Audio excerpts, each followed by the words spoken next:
Hello guys, this is Daniel, and today we're going to talk about a rather advanced topic, but I think that it's a topic that is very important.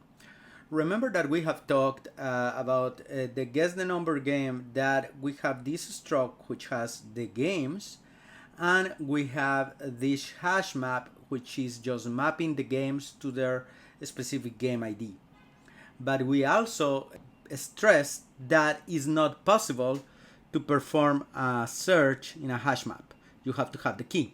So one possible solution, and that's something that I would recommend to do in this case if you were making a dapp that would implement this guess the number game in a more production setting, what I would recommend is that you off-chain keep track of what games have been created and what games have been solved or what games have been expired, right? But how do you do that? And the answer to that is that you do it through events.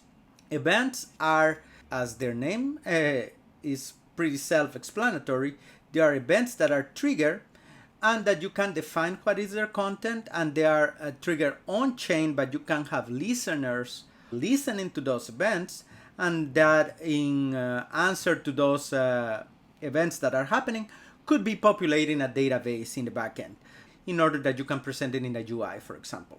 So today we are going to have the first session on this, which is going to be creating the events and triggering one of them. And then in the next video, we're going to follow up with actually building a listener in a special local app that we're going to build for that purpose, that will do nothing else that listen to when that event happens. And the advantage of doing that is that you are going to be able, if you implement it that way, and I'm going to give you a very simple implementation, but you can expand on it. You can be building a database populated with those events, so you can prepare a very nice UI for this guess the number game and keep an index that you can actually search and query very easily and very economically. So for that, let's start with the following. We are going to declare the events first, and it's usually a good practice to do at the beginning. So we're going to create an event that is going to be called game created. And this event is going to record the following information. Who created the game? So we're going to call it owner. And this is going to be an indexed address. And this is, there's a reason that we call it indexed, because the events allow to do some searches. But those searches can only be done in indexed fields, and the others are one of those fields that you can index. But this is rather much more advanced. So let's just do it that way here. And then we're going to create another one that is going to be indexed, and this just don't confuse it with the index address here. We're just gonna call it game index better.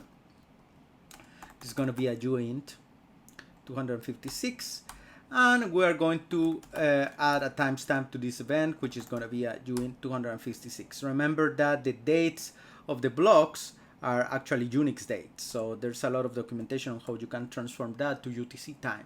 Now we're going to create another event, game solved, and it's going to have the same data. We're going to save who solved the game, which in this case is not going to be the owner, it's going to be the solver.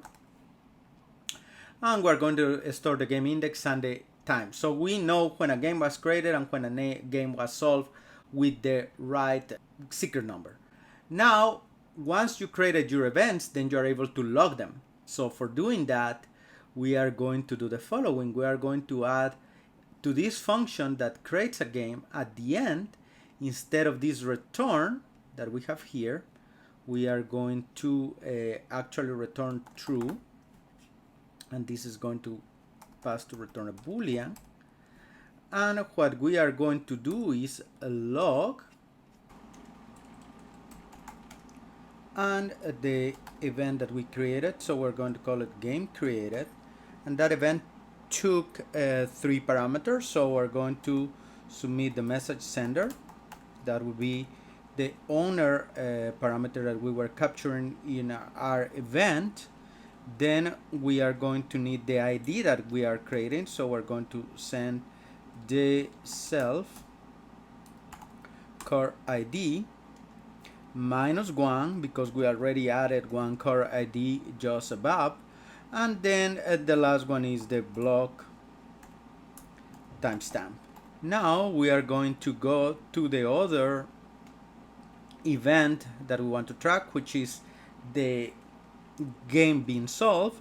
So for this one, we are going to create another one, and we're going to call it log, and this one is going to be game solved, and it will have the following parameters. It's also is going to be message sender.